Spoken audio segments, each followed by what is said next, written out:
we'll start off where we left off last time. I'm basically just shoving the almost nuts, sort of nut flush there. Nut non-straight flush. Not going to get too technical with that. But yeah, I think it's it is really important to to consider exactly why you want to play more tables. I know that for myself, I'm not like super comfortable playing not super comfortable playing 9 tables. Hang on, I'm just gonna this ace queen. I think I might be folding.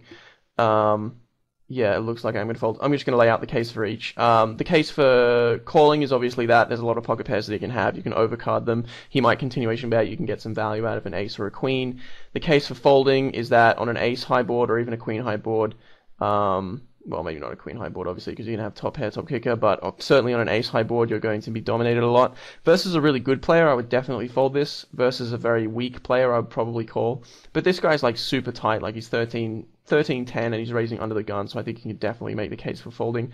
The intrinsic value of your hand is completely destroyed once you're out of position. So although ace queen is like a pretty reasonable starting hand, once you're out of position, it becomes much less so. And then once you're out of position versus a very, very tight opponent who's raising under the gun, obviously it just degrades the value of the hand even further. So I think that this is a fine fold. Calling is fine. Re-raising I don't like, because there's very small chance that you're going to actually get called by worse hands, given that this player is so tight. So I think folding there is fine. I don't think it's really on the tight side. I was going to say like it's a bit of a nitty fold, but I don't think so. Here with the deuce 4, I'm bluffing. I'm not value betting. I think it's too thin to value bet. Although it can sometimes be a value bet. It's kind of like I'm just trying to take the pot down, and I'm not going to be calling that min bet on the river. 8-5. I limped in the small blind, and I think I'm not going to be playing this pot. I'm just going to basically give up, try and show my 5 down.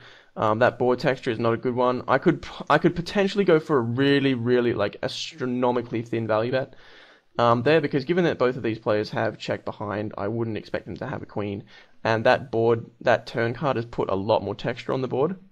So it's put, obviously there are now 2 flush draws, a straight draw.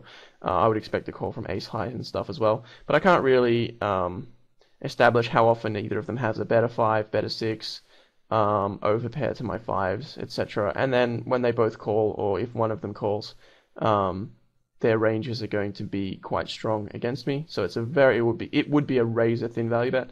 I think it's kind of cool to at least think about it, but I probably wouldn't do it in that particular situation. If I was to bet there for value, one of the reasons I would do so is because I would expect them to both play the river very, very straightforwardly. So if I thought there was any shot at them, if I checked the river, and if I thought they were going to bluff, like any sort of reasonable percentage of the time, I would definitely not bet the turn, because the rationale behind the turn bet is basically that I'm trying to get a little bit of value and show the hand down.